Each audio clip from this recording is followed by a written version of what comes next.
Mr. Speaker, first of all, I want to draw attention to the fact that the minority leader is improperly dressed. This is not parliamentary dress. This is unparliamentary. And Mr. Speaker, you must ask him to go back and dress and come properly. This is a gentleman's shirt. Very unique. You are throwing us. Where are you going? Oh. You can be in leadership, but if you don't know it, you don't know it, and you must learn.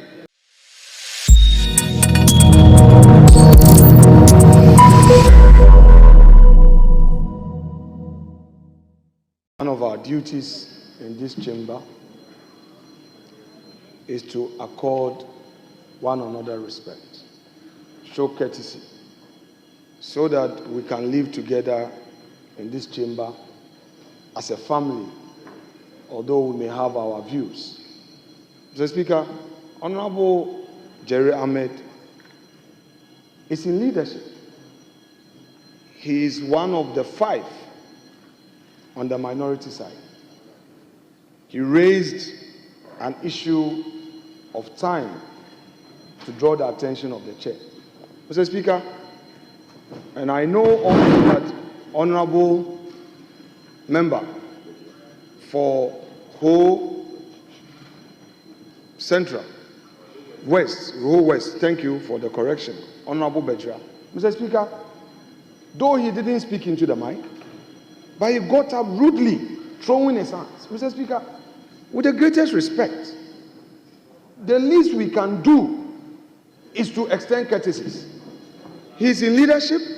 If you disagree with him, you calmly rise from your place like I did. When you catch the eye of the speaker, you tell Mr. Speaker what your prayer is.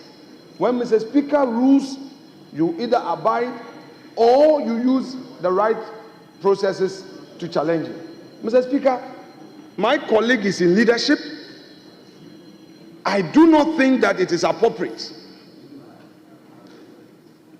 for him to receive such a treatment from a senior member in the way and manner that Honorable Bejra did.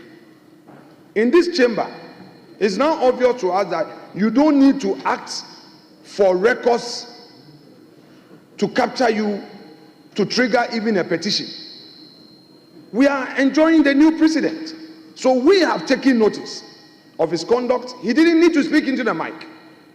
And I'm pleading with Mr. Speaker that this having been brought to your attention, please address it. I humbly submit, sir. What are you bringing to my attention? Mr. Speaker, with respect, I am bringing to you the rude conduct of our colleague, because when the application was made, he rudely shouted on him. He raised his voice. What exactly did he say? Mr. Speaker, it's a disorderly conduct. What exactly did Honorable Bajra Mr. Speaker, stated? He is right here. He shouted, "What is this? What is this?" That is what he did, throwing his hand. Mr. Speaker, oh, okay. Don't worry.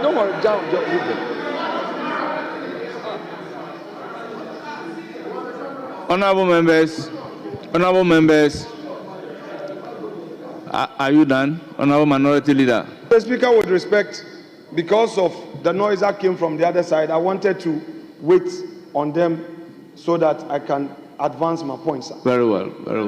Mr. Speaker, for me, if we all agree to extend courtesies, we should do so.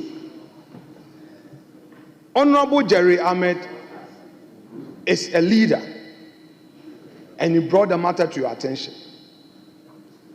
The posture of Honorable Bejra and the way he acted is not appropriate. In the least, he is his leader, though he is senior. But once somebody is even a first-timer and is made a leader, all courtesies and respect must be accorded him. I do not think that it was appropriate for him to use those words against Honorable Jerry Ahmed, although it didn't go into the mic. That is all my prayer for your attention.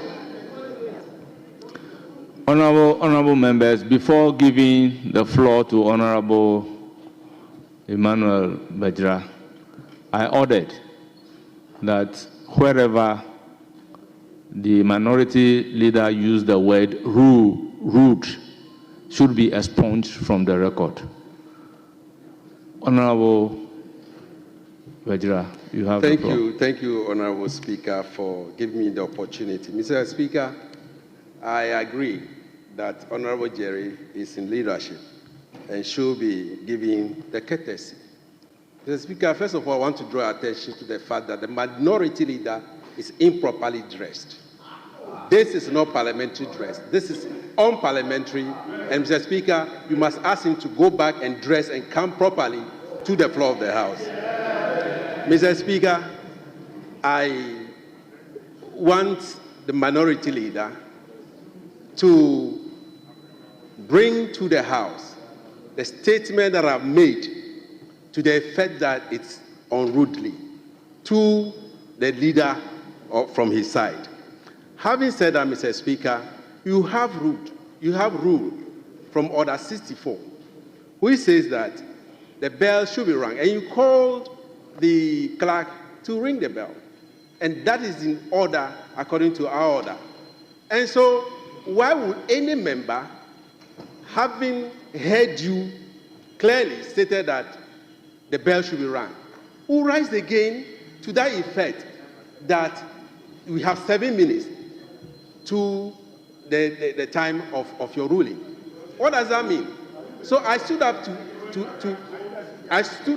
to show to him, to tell him that because he wasn't at home, they were not at the orientation program, and when the speaker is speaking and giving ruling, you also stand. These are some of the things that we need to learn as new members of the House. You can be in leadership, but if you don't know it, you don't know it, and you must learn.